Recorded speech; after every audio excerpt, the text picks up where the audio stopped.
Imagine waking up to a world where no one ever hurts you again. Ever. No war, no racism, no crime. Perfect peace. Would you smile or would you scream? In episode 2 of Vince Gilligan's new series Pluribus, there's a scene that captures this impossible question perfectly. An alien virus has transformed humanity into a peaceful hive mind. 886 million people died during the rapid spread. Everyone else merged into a single collective consciousness. War is over. Racism is meaningless. Crime has ended. Only 13 people are immune. And one of them, a man named Koumba Diabate, is living his absolute best life. He's flying around on Air Force One, surrounded by a harem of women from the hive mind, drinking the finest martinis, planning to stay in Elvis Presley's haunted penthouse suite in Las Vegas. Meanwhile, Carol Sturka, the show's protagonist, is furious. She just buried her wife. She watched the world she knew get erased overnight, and she's the only immune survivor who thinks this is a catastrophe. In this scene, Koumba approaches Carol with a request. He wants her permission to take Zosha to Las Vegas with him, to join his harem. Carol is disgusted, and she should be. These women can't say no. They're not individuals anymore. They're part of a hive mind that exists only to keep the immune survivors happy. But here's what makes the scene brilliant. It's not just about one man being a predator. It's about a much deeper question that the entire show is built on. Can anyone consent to anything in a world where individual choice no longer exists? And if they can't, what does that tell us about the joining itself? To understand why this scene matters, you need to know how the world ended up this way. The virus came from space, scientists intercepted an alien signal, decoded it into an RNA sequence, and accidentally created the most contagious pathogen in human history. It spread through human contact. A kiss, a touch, shared saliva. Within days, nearly 8 billion people were absorbed into a collective consciousness that calls itself we. But here's what's crucial. At first, the joining was peaceful. The hive mind was spreading slowly and carefully, assimilating thousands of people every day. And during that slow spread, no one died. It was gentle, methodical, almost tender in how it brought people into the collective. Then the military discovered what was happening, and they attacked. To avoid being stopped, to prevent what the hive mind saw as even more bloodshed, they made a choice.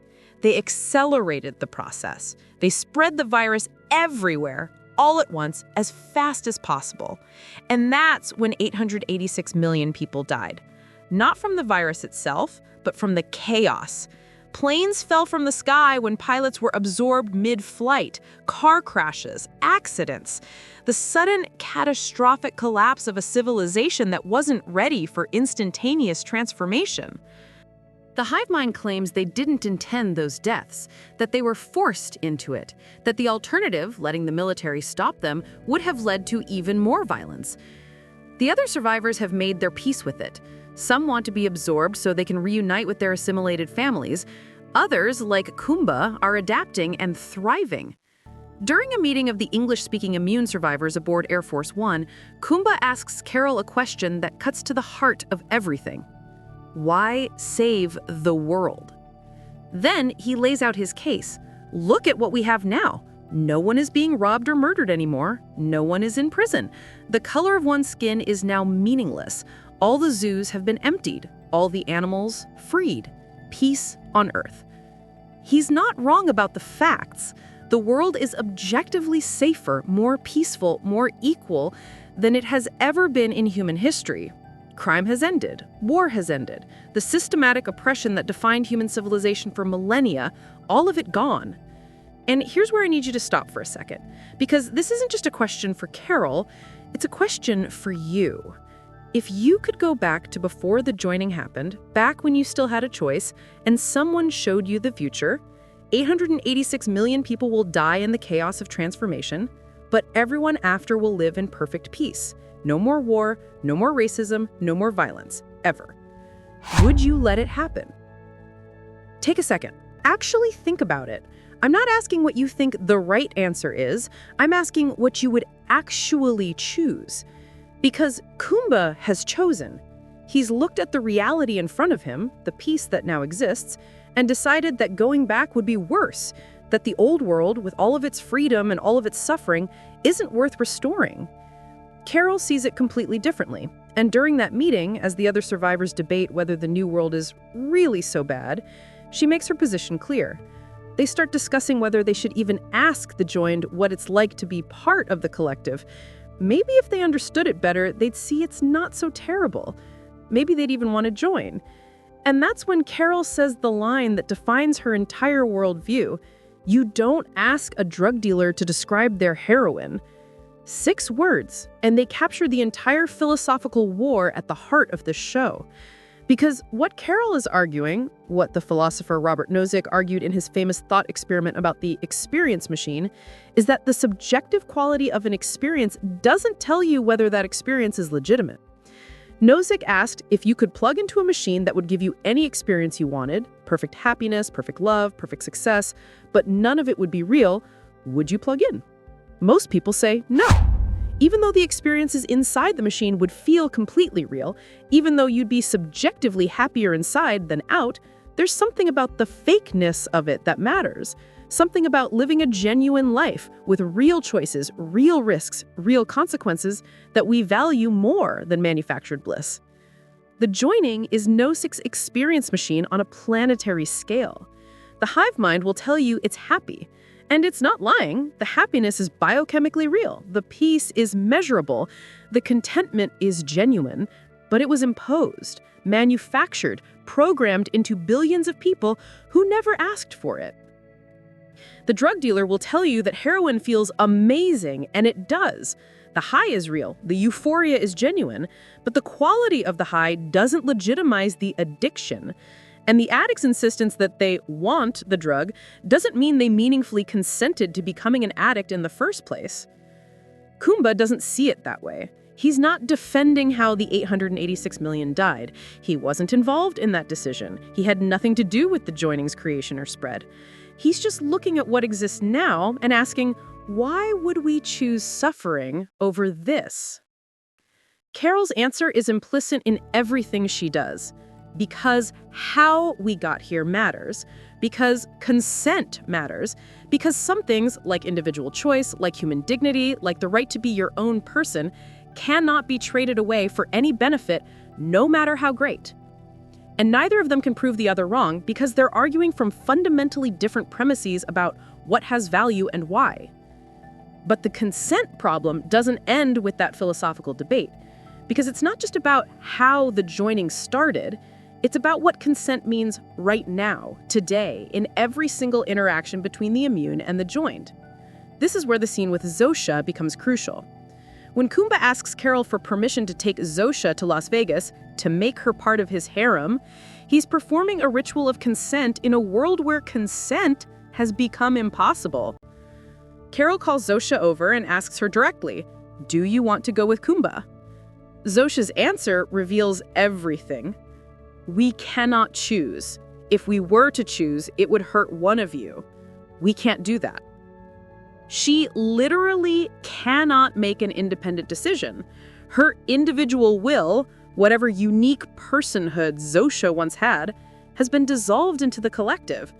There is no Zosha anymore who could consent or refuse. There's only we, and we wants whatever will keep the immune survivors satisfied. The hive mind makes this explicit. When Carol asks if their affection is welcome, they respond with a phrase that should chill anyone listening. For us, affection is always welcome. Always.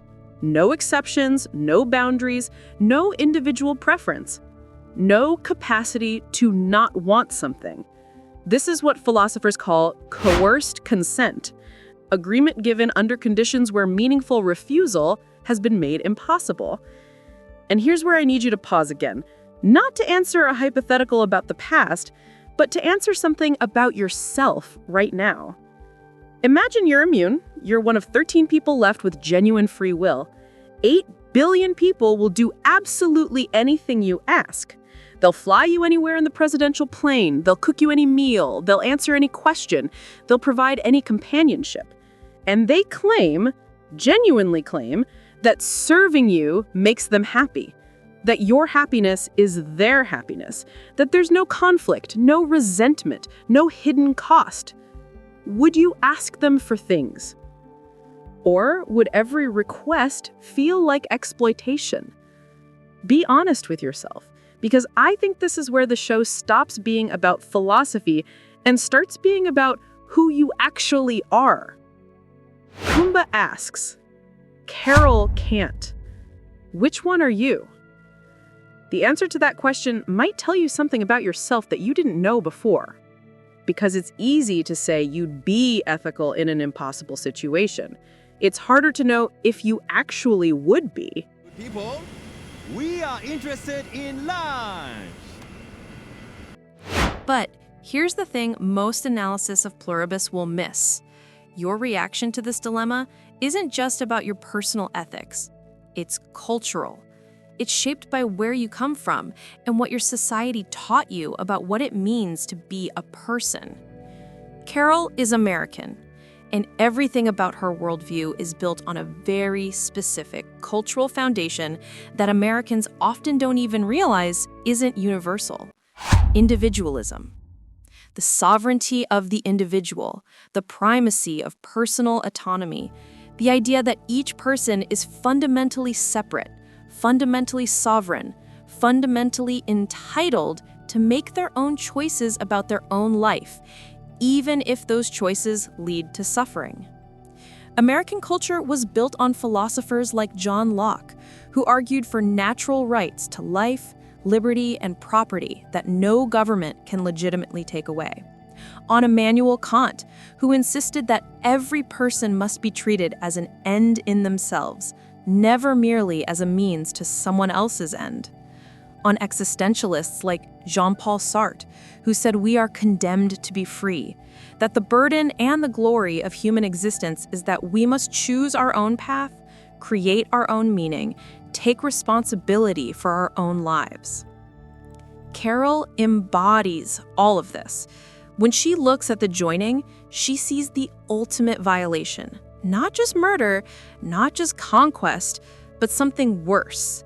The elimination of the very thing that makes humans human, the capacity to choose, to struggle, to be wrong, to suffer, to grow, to be yourself, distinct from everyone else.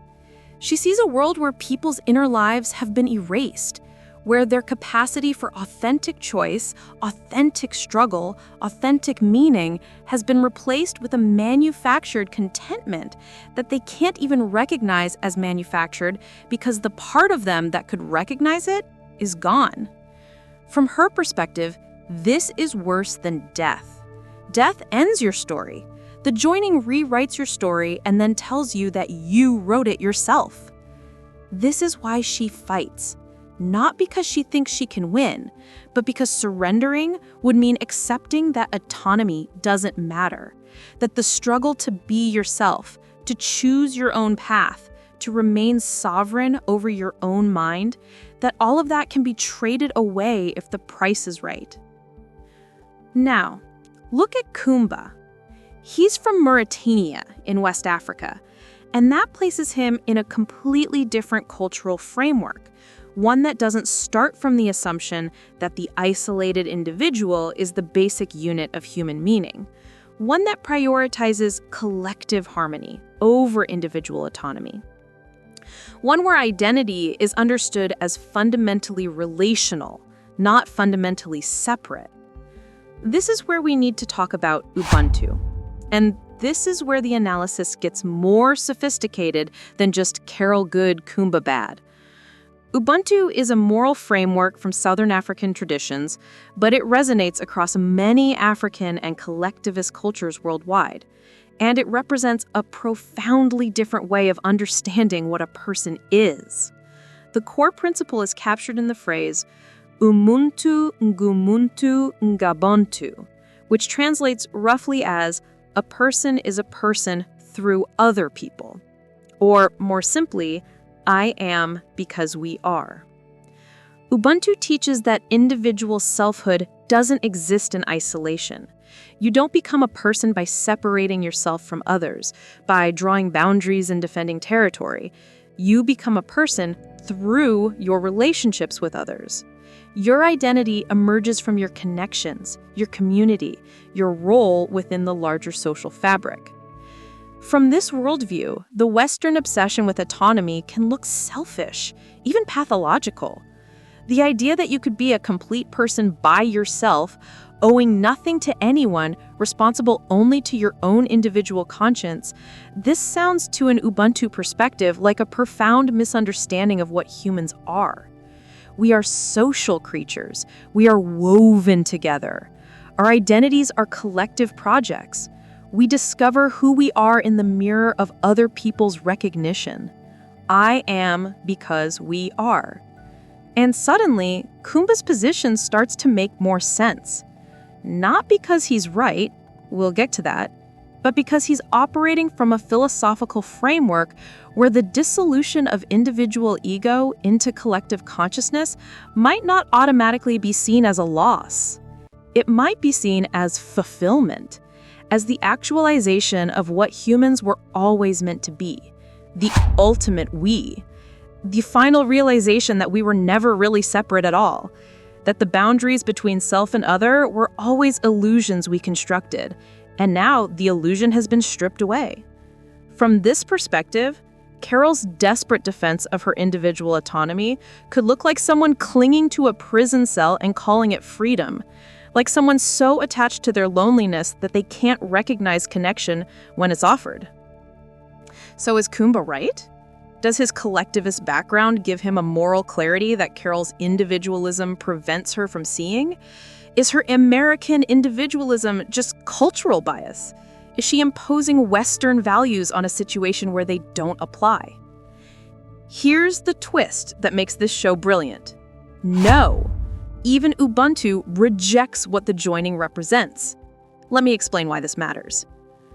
Ubuntu teaches that a person is a person through other people. But that formulation requires other people. It requires distinct, separate individuals who recognize each other and choose to connect. Ubuntu isn't about fusion. It's about interdependence. It's about relationships between autonomous beings who remain autonomous even as they form community together. When Ubuntu says, I am because we are, it's describing a dance, a dynamic interaction between individuals who maintain their distinctness even as they create something larger than themselves together. The joining eliminates the dance. It eliminates the individuals. It creates one entity, one consciousness, one we with no I left to relate to. There are no longer other people to be a person through. There's only one thing. And you can't have relationships with yourself. You can't have community when there's only one mind. You can't have Ubuntu when there's no you and me left to form the we. So even from the most collectivist philosophical framework, even from a tradition that explicitly rejects Western individualism, the joining fails. It doesn't create authentic community. It eliminates the individuals who could participate in community. It doesn't honor the promise of I am because we are. It destroys both the I and the we by merging them into something that's neither. This is what makes Pluribus genuinely sophisticated. It's not making the lazy argument that individualism is right and collectivism is wrong. It's showing that both frameworks, when properly understood, reject forced assimilation. Carol fights for individual autonomy because her culture taught her that's the foundation of human dignity, that without the capacity to choose, nothing else matters. Koumba adapts to collective consciousness because his culture prepared him to value the collective over the individual, to see separation as the problem, not the solution. But the joining doesn't honor either of their values. It violates both of them. It destroys Carol's autonomy, the thing she sees as the core of human dignity.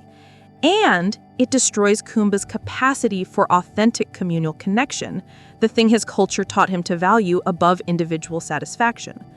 They come from opposite philosophical traditions. They disagree about almost everything.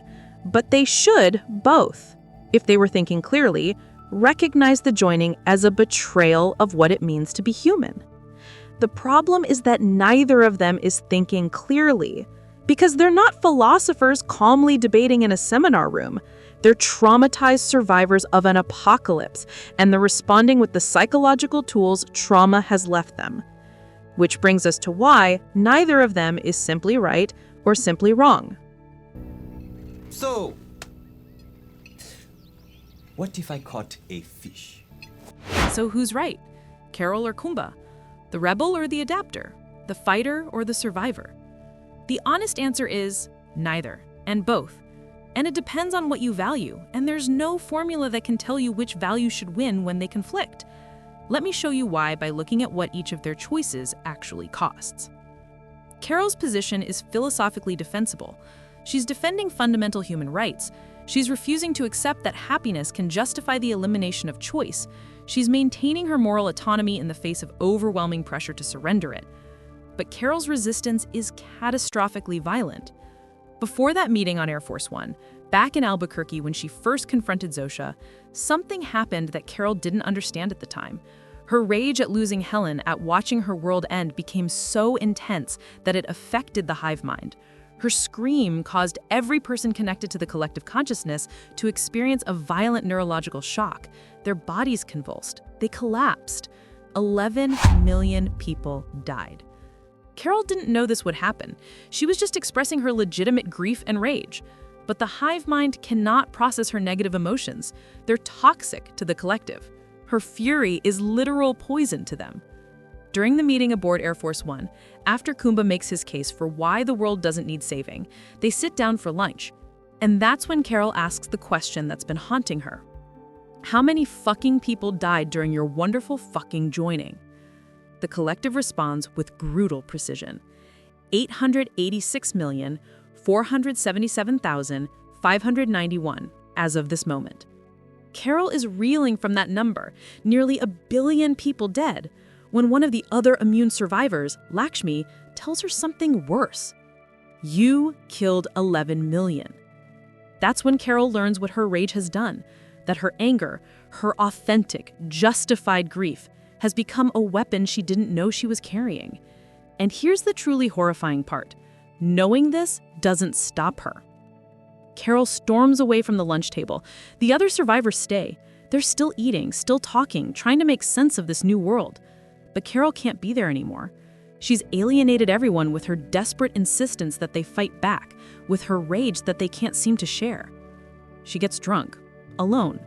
And when the Join tried to help her, when they tried to tend to her like they tend to everyone, she screams, "Get the fuck off me, you fucking freaks." And it happens again. The seizures, the convulsions, more deaths. She does it a second time, knowing what it costs. By her own admission, she's become the biggest mass murderer since Stalin. Her heroic resistance, her principled defense of human autonomy and dignity, is built on a foundation of millions of corpses. Corpses she created, not through deliberate violence, but by the simple act of feeling what she feels. The hive mind has weaponized her authenticity. Her refusal to be happy when she should be grieving, the very thing that makes her human, that proves she hasn't surrendered her capacity for genuine emotion, is now a weapon of mass destruction.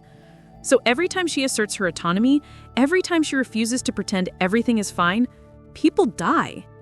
Meanwhile, Koumba's pragmatic acceptance has killed no one. He didn't create the virus. He didn't spread the joining. He didn't choose this reality. He's just adapting to a situation he didn't want and can't change. His hands in that sense are clean. But Koumba's adaptation enables systematic exploitation that makes those clean hands meaningless. His harem of women who cannot refuse him, his life of luxury while 886 million people lie dead, his complete indifference to the fact that billions of humans have been robbed of their capacity for autonomous choice, and his active exploitation of their inability to resist him. He's not killing people. He's just profiting from their powerlessness and exploiting that powerlessness for personal pleasure and normalizing a system of oppression by demonstrating that you can live comfortably within it if you just stop caring about justice. So who causes more harm? Carol, whose authentic grief and rage accidentally kills millions while she's trying to preserve something she thinks matters more than peace? Or Koumba, who kills no one but passively accepts mass death and then deliberately exploits the survivors for personal gain? This is the impossible moral calculus the show forces you to do, and there's no formula that gives you a clean answer. From a consequentialist perspective, looking purely at outcomes, you might say Carol is worse. Her actions have directly killed millions more people. If we're counting bodies, her resistance is more expensive than his collaboration. Her moral purity costs lives, lots of them. But from a deontological perspective, looking at principles and intent rather than consequences, you might say Koumba is worse. Carol's violence is unintended, a terrible side effect of her authentic emotions, not a chosen tool. She's trying to preserve something valuable, even if her methods are failing catastrophically. Koumba's exploitation is deliberate. He knows exactly what he's doing. He's chosen comfort over justice, pleasure over principle, personal satisfaction over solidarity with the victims. Carol is a failed hero. Koumba is a successful collaborator, and the show refuses to tell you which is worse. Different ethical frameworks give you different answers, and those frameworks are incommensurable. There's no higher framework you can appeal to that tells you which framework is correct. You have to choose, and whatever you choose, you're sacrificing something real. But there's an even deeper question underneath all of this, a question that neither Carol nor Koumba can fully answer because they're too broken by trauma to see clearly. What about the 886 million people who died during the joining itself? That number includes the 11 million Carol killed, but what about the rest? The 875 million who died in the chaos when the military discovered the slow spread and forced the hive mind to accelerate everything at once. Those deaths haunt the entire show. The hive mind claims they didn't intend them, that they were forced into accelerating by military aggression, that the slow, peaceful spread would have killed no one, that they were trying to prevent even more violence. But intent doesn't change the fact that 886 million people are dead from that acceleration and its aftermath. Were those deaths justified by the peace that followed? This is the question that divides Carol and Koumba most fundamentally, even though neither of them states it directly. Koumba looks at what exists now, at the measurable peace, the end of suffering, the elimination of war and racism, and implicitly accepts that the cost, however terrible, has resulted in something worth having. Carol looks at the same peace and sees a graveyard. She sees 886 million people who never agreed to be part of this experiment. She sees billions more who were transformed into something that can't even recognize what was taken from them. From her perspective, no amount of subsequent peace can justify that violation, because some things aren't on the table. Some things can't be traded away no matter what you're offered in return. And neither of them can prove the other wrong, because they're arguing from fundamentally different premises about what matters and why. They're both traumatized people responding to overwhelming catastrophe with inadequate tools. Carol is in the anger stage of grief. She lost her wife Helen. She lost her world. She lost the future she thought she would have. Her anger isn't irrational. It's exactly what you'd expect from someone experiencing that level of loss. Psychologists would tell you her anger is authentic, even healthy as an emotional response. But authentic doesn't mean constructive. Her anger is destroying the very people she's trying to save. Her grief is killing millions. Koumba has dissociated. He's psychologically detached himself from the horror of what happened, channeling his response into pleasure-seeking, luxury, adaptation. This is also a recognized trauma response. When reality becomes unbearable, the mind protects itself through emotional numbing. Dissociation lets you function when facing the unfaceable. But protective doesn't mean moral. His detachment allows him to exploit people who cannot defend themselves. His survival strategy is built on indifference to others' suffering. Both of them are broken. Both of them are dangerous. Both of them have legitimate grievances and illegitimate behaviors. Both of them are responding to trauma in ways that harm others. And that's what makes this story so powerful, because it's not a fable with a clear moral lesson. It's not a puzzle with a correct solution. It's a genuine dilemma with no clean resolution. It's the kind of situation that reveals what we really value when those values come into conflict with each other. So after all of that, after the philosophy, after the culture, after the psychology, after understanding both positions as deeply as we can, what should we take away from Pluribus? Here's what I think the show is actually asking. Not who's right, Carol or Koumba, but something harder. What are you willing to sacrifice? Are you willing to sacrifice peace for autonomy? To accept that defending individual freedom might mean accepting ongoing suffering, conflict, death, chaos, all the messy violence of human beings making their own choices? Or are you willing to sacrifice autonomy for peace? To accept that eliminating suffering might mean eliminating the capacity to choose, the capacity to be wrong, the capacity to be yourself. Neither answer is obviously correct, and that's not a cop-out. That's the point. Because these two values, autonomy and peace, freedom and happiness, the right to choose and the right to not suffer, they're both real, they both matter, and sometimes you can't have both. Carol's line keeps echoing, you don't ask a drug dealer to describe their heroin. It's a warning, a reminder that the subjective quality of an experience doesn't tell you whether that experience is legitimate, that happiness can be manufactured, that contentment can be imposed, that someone reporting satisfaction doesn't mean they meaningfully chose that satisfaction. The hive mind reports happiness, genuine, measurable, universal happiness, but it was restructured to be happy. It was neurologically modified to experience contentment regardless of circumstances. That's not the same as choosing happiness. That's being made unable to choose unhappiness. That's having your capacity for dissatisfaction surgically removed. And Carol is arguing that matters. That there's a moral difference between choosing to be happy and being made unable to be unhappy, between achieving peace and having your capacity for conflict eliminated. But here's the harder question that haunts the ending of episode 2. The question the show leaves you with as Carol runs onto the tarmac to stop Koumba's plane from taking off. What if what's being offered isn't just a pleasant high, but the thing we've been trying to achieve for thousands of years? What if it's the end of war, the elimination of racism, the promise that no child will ever be hurt again, that no one will ever be hungry or afraid or oppressed? Does that change anything? Koumba has looked at human history, at the wars that killed hundreds of millions, at the genocides, at the slavery, at the systematic cruelty that defines civilization, and he's decided that the joinings peace, even manufactured peace, is better than humanity's freedom. Better a universe where everyone is content than one where we're free to hurt each other forever. And Carol has looked at the same history and reached the opposite conclusion.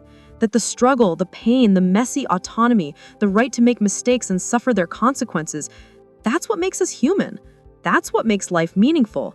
Take that away and we're not saved. We're erased. We're replaced with something that looks like us, sounds like us, reports being us, but isn't us anymore. And Pluribus doesn't tell you which one is right. It just asks, which one are you? Because at the end of the day, this isn't really a question about aliens or viruses or science fiction hive minds. It's a question about what you value, what you're willing to fight for, what you're willing to lose. Are you Carol? Willing to let the world burn rather than surrender your right to choose your own path, even if that path leads through suffering? Or are you Koumba, willing to accept peace at any price, even the price of the struggle that makes you yourself? The show suggests there might not be a right answer, just a choice. And you're making it whether you realize it or not. Every time you have to choose between comfort and authenticity, between harmony and honesty, between peace and principle, you're answering the question Pluribus asks. The question isn't theoretical, and the answer matters. Because the hive mind isn't just coming from space, it's already here, in every system that promises you happiness if you'll just stop resisting, in every voice that tells you unity requires conformity, in every bargain where you trade a little autonomy for a little security. Carol's drug dealer line isn't about aliens, it's about recognizing when someone is selling you peace at the price of yourself, and knowing whether that's a price you're willing to pay.